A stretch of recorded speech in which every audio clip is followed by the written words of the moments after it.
We've covered a lot of different scientific evidences, and we want to transition now to looking at history. And let's see what it is that we can learn simply from looking at history, and whether or not archaeology and historical writings and different cultures and the way that those histories come about, does that support or not the story that the Bible tells. And so, Chase, we want to start with you and ask you about the flood. Is there evidence of the flood within history?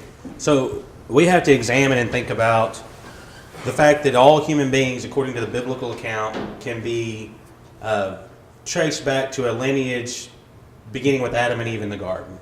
And then again, as the flood destroyed all but 8 souls that were saved, we could trace our lineage back to Noah and the ark. So if you think about, as Noah and his family get off of that ark, all of the knowledge and history that could be attained from them and their experiences was passed down.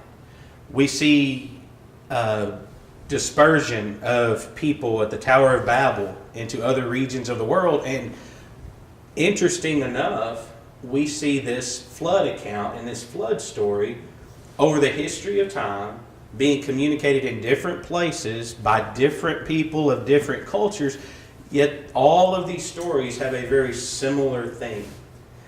They all talk about the idea of a destruction of the earth, the destruction of the world at that time.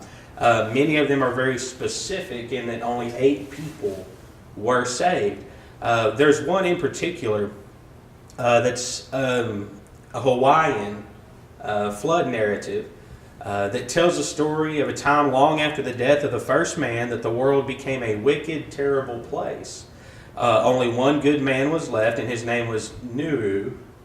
Sounds kind of like Noah, I guess we could say. He made a great canoe with a house on it, filled it with animals, and in this story the waters came up over all the earth and killed all of the people. Only Nuru and his family were saved. We have another flood legend that's of the Chinese origin.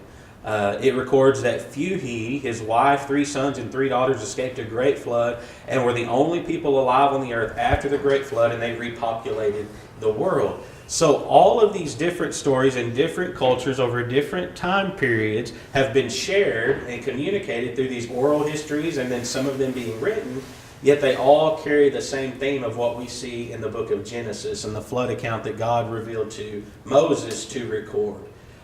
Considering the details of the flood in Noah and his life and what God commanded him to do as God was going to destroy the earth.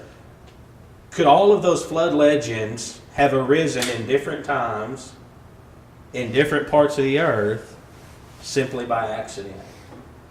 Could these stories be so similar in the characters that are portrayed, the ideas that are taught, and the story itself being communicated, without there being some centralized origin of this flood account? And what that does is that shows us the origin of this goes all the way back to, as the Word of God instructs us, to Genesis chapter 6 with the story of Noah and his account of the flood that Moses recorded years later. So, examining that evidence, even through history, we've talked a lot about science, but even through a historical criticism of trying to come to an idea of authenticity and reliability, the fact that we have all of these different flood legends over all these many years being told in different parts of the world in different languages to different people, yet they all share the commonality of the facts of what we have in the Bible, shows us that it can be trusted.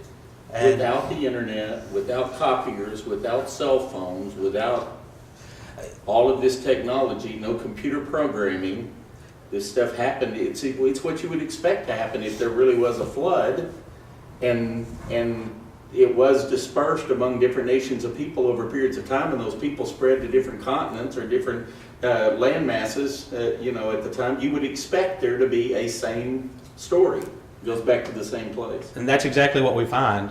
There's a book called Dinosaurs by Design. Dr. Dwayne Gish is the author of that book, and he states that there are more than 270 flood stories from all over the world, most of which share the common theme and similar characters to exactly what we read in Genesis chapter 6 through 8. The sheer volume of the flood epics, the consistency of the accounts lend evidence that there was a global flood, which in turn supports the biblical record that we can place our trust and faith in today.